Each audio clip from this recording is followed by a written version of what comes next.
Yo, it's your boy Warbo. YouTube the YouTube gang. I got another reaction for y'all today. Let's begin. Yo, got another animated story from Devontetheone. She wanted me to pull it out. Let's see what this is about. Don't bring nobody over my house. I brought you into this world. I can take you out. Capiche? Yes, ma'am.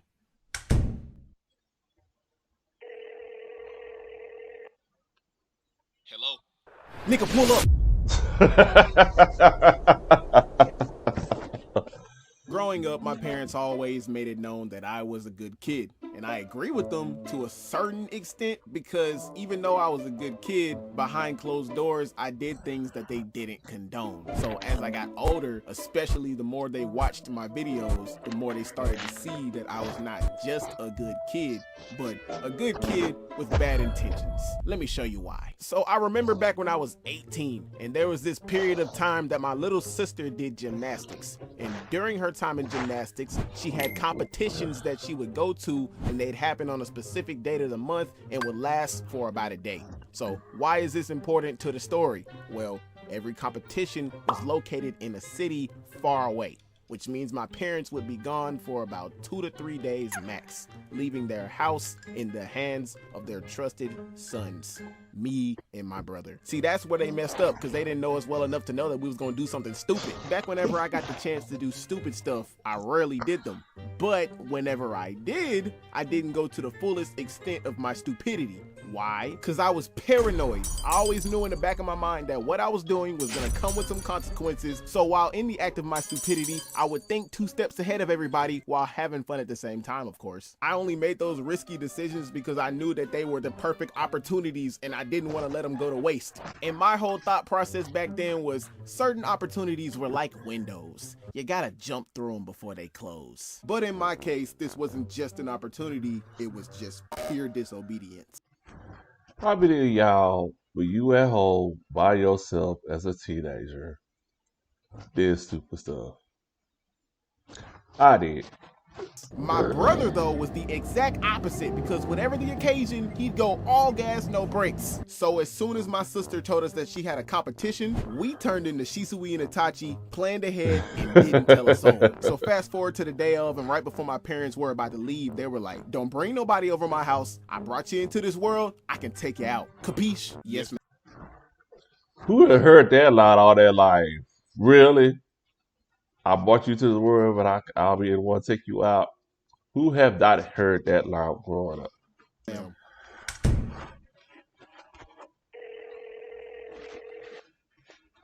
Hello? Nigga, pull up. We gonna have all the hoes, the alcohols, and all the magic pixie sticks the nigga can ask for. Less talking, more driving. All right, bro. I need to get some confirmation here. Like, are we bringing these things? Nah, bro, I'm playing.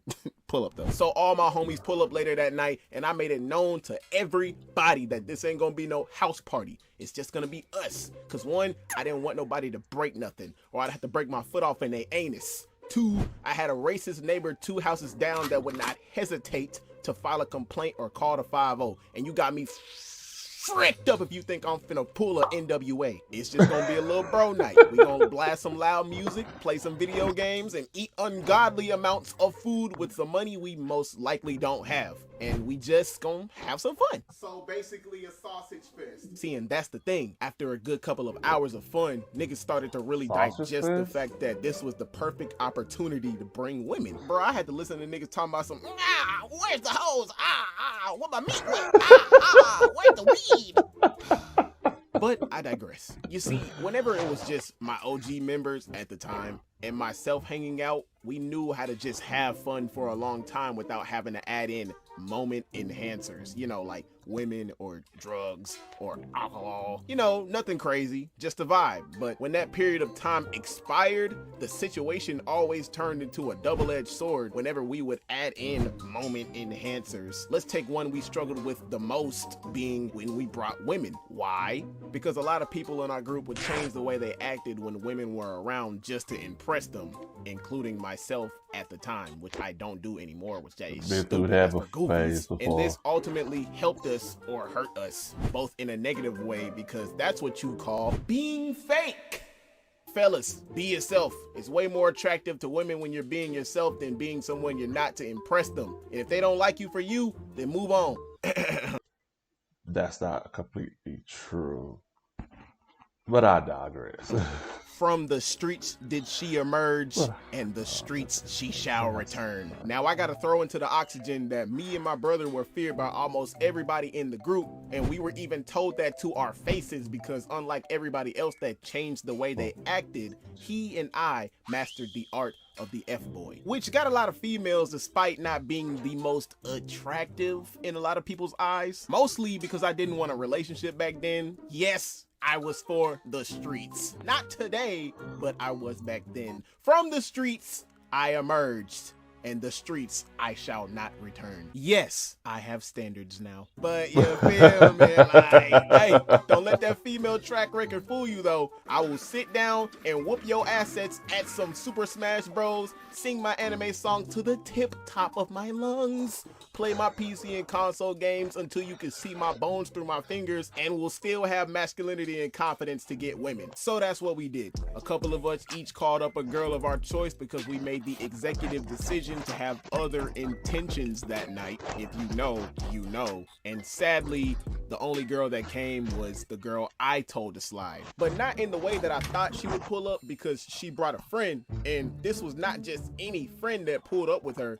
This was a friend that none of us liked. Why? Because we had our reasons. Number one, based off of what I've heard and seen with my own eyes, in my opinion, this girl has got to be one of the most ignorant people I have ever seen in my life, even to this day. Yeah, I seen her in the election day line waiting, but I ain't say nothing because I don't frick with her like that. And my brother told me that he ran into her at his job a couple weeks ago, and the words that just came out her mouth was just utter stupid. I honestly think she had a couple missing wires, maybe some screws loose in her head. I don't know. Like, have you ever been around that one person that every time they speak, the words that come out their mouth just makes no sense? Like, their presence just gives you a headache. Bruh, if she was close to the edge and trying not to lose her head, I'm pushing her and I'm acting like I'm blind the next second. Grandmaster Flash energy. Number two, she was crazy and annoying. When you pissed her off, she would make the biggest of scenes. I know I'm extra, but this girl was extra.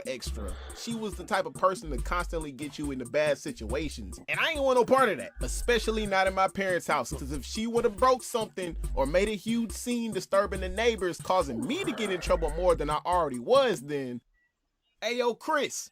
All right, so we're gonna call the girl I told to slide the brain and her psychotic friend Pinky. They both walk in and without hesitation they wanted excitement. Pinky and the brain. But that didn't last long because, like I said, I didn't want to go to the fullest extent of my stupidity by making this gathering a party and potentially cause severe chaos, even though I had other intentions for them coming over that night. They wasn't really rocking with that, nor should I have cared, but seeing as I'm already in the moment of my stupidity, there wasn't no turning back at that point, and we had to make do with what we had and who we had there. Me and my brother had to find some ways to keep the fun alive, and after some time, everybody else went upstairs, leaving me, my brother, and those two downstairs. And I think they noticed it because it got to a point where Pinky decided to test me and my brother's gangster, telling us we won't do this, we too pussy to do that. You know, the hype and peer pressure to potentially get us to do something that she felt would be the highlight of the night. And I gotta admit it, me and my brother were taking the bait like dummies. So Pinky jumps to the point and was like, I know what y'all won't do. I bet y'all won't whip y'all meat out right now. I mean, that was our intentions for them anyway, just, you know, in private. That caught me all the way off guard because I wasn't expecting that. Like, I'm bold, but I ain't that bold. I'm a wholesome man. I was thinking, like, what is this, a hibachi restaurant? Like, can I take one of y'all and do this in private maybe? There are other dudes here. That's sus. Like, what's in it for me? What do I get out of this? Are you gonna go to the store and buy some knee pads real quick? Like, my meat is sacred. You can't just order this off the menu and expect it on your plate in front of everybody. She gonna have to order this meat off of Amazon Prime in a box and expect it on her porch the next day. So I hesitated, but my brother did the exact opposite, because before I made up my decision, he whipped it out in front of everybody at the speed of light. Wow. Bruh, I turned my head so fast in the opposite direction, you thought I would have had a crick in my neck. And I'm looking out the side of my eye at the girls, and they were both staring at him like he's a championship trophy. Like, I'm surprised their mouths wasn't watering the way they was looking at him. And I think they forgot I existed, so I ain't really have to do nothing at that point, which I was completely fine with. I even saw Eric walk down the stairs, and he was like, I am disgusted, and instantly turned back while I'm over here about to puke out my ears. For me, it was definitely the most horrifying highlight of the night, but can't say that as much for the girls though. Did anything happen with the girls and us that night? Nope. Did I care enough to try after? No. Coochie was not that important. So after some time, they left and we all awkwardly finished the night playing some Ninja Storm 4. I must say though, this double-edged sword didn't really help us get anything, and it definitely hurt my eyes, but hey, at least he did the job for me. That man was bold. Had I had a couple more seconds, I probably would have gave into the peer pressure and been bold too. Moral of the story, watch who you put your trust in, because they might be the same ones breaking that trust behind your back and will never tell you. Also, don't give in to peer pressure. That just means people are trying to control you and make you do something that you most likely don't want to do that's not in your morals. You ain't got to prove nothing to nobody, regardless of what they call you for not doing what they pressured you to do. Be yourself and stand by your morals. Don't do nothing out of your character just to make somebody else happy. Well, that was a good animated story. Tell me something. How many of y'all have ever done something about peer pressure? I'm curious. You watch this video? Comment below. What did you do before peer pressure? Anyway, like and subscribe. Robot out.